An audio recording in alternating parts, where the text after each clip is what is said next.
बिस्मिल्लाहिर्रहमानिर्रहीम। अस्सलाम वालेकुम अज़ीज़ तुलबा। आज लेक्चर नंबर 38 में हमने ग्रामर टॉपिक्स पढ़ने हैं। तफ़हीम इबारत नंबर 11 और साथ ही इस लेक्चर में हम शामिल करेंगे मज़मून तालीम नस्वा, औरतों की तालीम। तो पहले हम इबारत पढ़ लेंगे। तफ़हीम इबारत नंबर 11। मुसलमानों के 1000 साल दौरे इक़्तिदार में हिंदू और मुसलमान साथ साथ रहे। उन्होंने एक दूसरे से बहुत कुछ सीखा। हिंदुओं की बाज़ रस्में मुसलमानों में राइज हुई और बाज़ इस्लामी तसव्वुरात हिंदुओं में मकबूल हुए, लेकिन हिंदू और मुसलमान आपस में जज्ब होकर एक माशरा न बन सके। हिंदू मुसलमान अमूमन अलग अलग महलों में रहते थे। हिंदू माशरा ज़ात पात के बंधनों में जकड़ा हुआ था, इसलिए हिंदू ना तो आपस में मुत्तहिद होते थे, ना मुसलमानों की तरफ खलूस दिल से हाथ बढ़ाते थे। अगरचे मुसलमान और हिंदू दोनों कौमें एक खित्ता अर्ज में रहती थीं, लेकिन मुसलमानों की रवादारी के बावजूद हिंदुओं के माशरती मजहबी तासुबात पुख्ता होते गए। बाहमी मेल जोल और यगानियत का खासा फुकदान रहा, कमी रही। हिंदुओं और मुसलमानों की ये अलग अलग हैसियत पूरे इस्लामी दौर में नुमाया रही। इस सूरत हाल को पाकिस्तान की मखसूस इस्तिलाह में दो कौमी नजरिया कहा जाता है। सवालात इसके इस तरह से हैं कि हिंदुओं और मुसलमानों ने एक साथ रहकर एक दूसरे से क्या कुछ सीखा। तो पहले सवाल का जवाब यह है कि हिंदू और मुसलमानों ने एक दूसरे के साथ रहकर बहुत कुछ सीखा। हिंदुओं की बाज़ रसूमात मुसलमानों में राइज हुई और बाज़ इस्लामी तसव्वुरात हिंदुओं में मकबूल हुए। दूसरा सवाल है, हिंदुओं और मुसलमानों के आपस में ताल्लुकात कैसे रहे। तो हिंदुओं और मुसलमानों के आपस के ताल्लुकात अमूमन कशीदा रहे, क्योंकि मुसलमानों की रवादारी के बावजूद हिंदू खलूस दिल से मुसलमानों की तरफ दोस्ती का हाथ नहीं बढ़ाते थे। तीसरा सवाल है, हिंदू माशरा आपस में मुत्तहिद क्यों ना हो सका। हिंदू माशरा जात पात के बंधनों में जकड़ा हुआ था। निचली जात के हिंदू ऊंची जात के हिंदू के सामने इस कदर कमतर समझे जाते थे कि उनका साया भी नापाक समझा जाता था। उनकी इस तकसीम के बाइस हिंदू माशरा आपस में मुत्तहिद ना हो सका। मुसलमानों ने हिंदुओं पर कितने अरसे तक हुकूमत की। तो मुसलमानों ने हिंदुओं पर तकरीबन 1000 साल तक हुकूमत की। अच्छा, दो कौमी नजरिया क्या है। दो कौमी नजर से मुराद है कि हिंदू और मुसलमान दो अलग अलग कौमें हैं। उनकी अपनी अपनी तहजीब, सकाफत, माशरत, अपना अपना मजहब और मजहबी रिवायात हैं, इसलिए ये दोनों दोनों कौमें एक साथ नहीं रह सकती। तो ये है तफहीम इबारत नंबर 11। इसके सवालात के जवाब आपको जो स्कूल की तरफ से नोट्स मिले हैं उधर से याद करेंगे। अब हम देखते हैं दूसरा टॉपिक, तालीम नस्वा। तालीम नस्वा का मतलब क्या है। तालीम नस्वा है औरतों की तालीम, और इस तालीम नस्वा जो मजमून हम पढ़ रहे हैं ये स्कूल के नोट से ही आपको बाकी याद करना होगा, ठीक है। तो हम देख लेते हैं कि अल्लाह रब्बुल इज़्ज़त ने आदम अलैहिस्सलाम को तकलीफ फरमाया, जन्नत में भेज दिया। हज़रत आदम अलैहिस्सलाम को जन्नत में सारी नेमतों के बावजूद कुछ कमी सी महसूस हुई। अल्लाह पाक ने इस कमी को दूर करने के लिए अम्मा हव्वा को पैदा फरमाया। गोया ये कायनात औरत के वजूद के बगैर नामुकम्मल और अधूरी है। अल्लामा इकबाल इस सिलसिले में क्या फरमाते हैं कि वजूद जन से है तस्वीर कायनात में रंग, उसी के साथ से है जिंदगी का सोज़े दरू। हकीकत में इस कायनात की सारी आरानाई खूबसूरती औरत के वजूद से है, इसलिए खुदावंद करीम ने इस कायनात में मर्द और औरत को आला मकाम अता फरमाया। लेकिन इस्लाम से पहले औरत को कोई मकाम हासिल ना था। औरत को हिकारत की नज़र से देखा जाता था। औरतों के साथ जानवरों का सा सलूक किया जाता। अहले यूनान इसे सांप से ज्यादा खतरनाक समझते थे। किसी ने इसको झूठ की बेटी और अमन की दुश्मन कहा। बेटे की विलादत पर बाप का माथा मुसरत से दमक उठता था, यानी चमक उठता था। बेटी की विलादत पर बाप के चेहरे पर मायूसी छा जाती थी। जाहिल बाप अपने लखते जिगर को अपने ही सफाक हाथों से जमीन की पाताल में जिंदा दफन कर देता था। सफाक जालिम हाथों से जमीन की पाताल यानी जमीन में दफन, जमीन की गहराई में। लेकिन इस्लाम ने औरत को एक आला मकाम अता फरमाया, औरत के तकद्दुस को बहाल किया। माँ बेटी बीवी के रूप में उसके हुकूक मुकर्रर किए। बेटी को रहमत करार दिया। विरासत में औरत का हिस्सा मुकर्रर किया। इस्लाम ने वाज़ेह किया कि तख्लीक में मर्द और जन दोनों मुसावी हैं, यानी बराबर हैं। उनकी तालीम के बारे में भी एक से अहकाम जारी किए। तलबुल इल्म फरीज़तुन अला कुल्ले मुस्लिमुन व मुस्लिमात, यानी तर्जमा इल्म हासिल करना हर मुसलमान मर्द और औरत पर फ़र्ज है। हजूर नबी करीम सल्लल्लाहु अलैहि वसल्लम जहाँ मर्दों की तालीम का अहतमाम फरमाया करते थे, वहाँ आप सल्लल्लाहु अलैहि वसल्लम ने एक दिन औरतों की तालीम और तरबियत के लिए भी मखसूस कर रखा था। हजूर अकरम सल्लल्लाहु अलैहि वसल्लम के अज़वाज मुत्तहरात से आप सल्लल्लाहु अलैहि वसल्लम से दिन की बातें सीखती थी और फिर दूसरी मुसलमान औरतों को ये बातें सिखलाती थी। इस तरह दिन की तालीम औरतों तक भी बाकायदा पहुंचती रही। इनकी बदौलत ही औरतों ने इस्लामी तारीख में, इस्लामी दुनिया में वो तरक्की हासिल की हैं और रूहानियत के इस दर्जे तक पहुंची हैं जिस दर्जे तक इस ज़माने में हज़ारों मर्द नहीं पहुंच पाए। औरत अपनी ज़िंदगी में 3 रूप के अंदाज में अपना किरदार अदा करती है: बेटी, बीवी और माँ। ये तीनों किरदार किसी घराने के लिए रोशनी का मीनार तस्वर किए जाते हैं। उम्मीद की जाती है कि औरत इन तीनों किरदारों में मिसाली रूप की हामिल भी हो।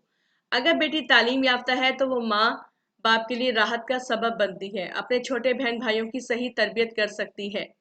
फिर ये बेटी बीवी बनने के बाद अपने ससुराल को अमन सुकून का गहवारा बना सकती है। एक तालीम याफ्ता बीवी को ही अपने खाविंद के हकूक का पता होता है और मुकम्मल तौर पर खाविंद का हक अदा कर सकती है। पढ़ी लिखी सुलझी हुई खातून अपने खाविंद और दूसरे अहले खाना के मिजाज को समझते हुए हर एक को अपनी अपनी जगह पर मुतमईन और खुश रखेगी, जबकि एक जाहिल औरत घर का सुकून खराब करके रख देगी। तालीम याफ्ता बीवी घर के हालात नासाजगार होने की सूरत में खाविंद के हाथ बटा सकती है। खाविंद या बच्चों की बीमारी की सूरत में वो इनकी अच्छी तरह देखभाल कर सकती है। पढ़ी लिखी बीवी हिफ्ज़ान सेहत के असूलों से भी वाकिफ होती है। जब औरत माँ का रूप धार लेती है तो अपनी औलाद की बेहतर तरबियत करके उसे महज़ब और शाइस्ता बना सकती है। दानाओं का कौल है कि माँ की गोद बच्चे की पहली दरसगाह है। इस दरगाह से बच्चा जो कुछ सीखता है उसकी आइंदा जिंदगी के पर बहुत असरअंदाज होता है। मगरबी मुफक्किरीन की राय के मुताबिक मर्द की तालीम एक फ़र्द की तालीम है, जबकि औरत की तालीम एक ख़ानदान की तालीम है। फिर फ्रांस के मशहूर बादशाह नेपोलियन का कौल है कि आप मुझे तालीम याफ्ता माएँ दें, मैं आपको बेहतरीन कौम दूंगा। माँ पर एक बहुत बड़ी जिम्मेदारी आयद होती है। माँ उस वक्त अपने बच्चे की सही तरबियत कर सकती है जबकि पहले खुद इसकी तरबियत हुई हो। अगर हम तारीख का मुशाहिदा करें तो देखेंगे कि माओं की सही तरबियत की वजह से औलाद बड़े ऊंचे मकाम पर पहुंचती है। इसी सिलसिले में एक वाकया बहुत ही मशहूर अब्दुल कादिर जिलानी का कि जब काफिले के साथ सफर पर जाने लगे तो माँ ने अपने बेटे से कहा, बेटा कभी झूठ ना बोलना। जब काफिला चल पड़ा तो रास्ते में डाकुओं ने हमला कर दिया। डाकू उनके पास आए तो पूछा कि तुम्हारे पास कुछ है? तो आपने कहा, मेरे पास अशरफियां हैं जो मेरी माँ ने मेरे कपड़ों में सी दी हैं।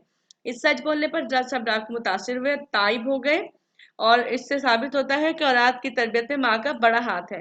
अगर माँ तालीम याफ्ता, नेक सीरत, सलीका शार है तो उसकी औलाद भी उन्हीं औसाफ से आरास्ता होगी, उनका मुस्तकबिल भी रोशन और ताबनाक होगा। पढ़ी लिखी सलीकामंद माँ की गोद में परवरिश पाए हुए बच्चे बड़े होकर ना सिर्फ मुल्क के महज़ब शहरी बनेंगे और अपनी अच्छी आदत और अतवार से दूसरों को मुतासिर करेंगे, बल्कि दूसरों को अपने जैसा बनाने की कोशिश भी करेंगे। ये फैज़ान नज़र था या के मकतब की करामत थी?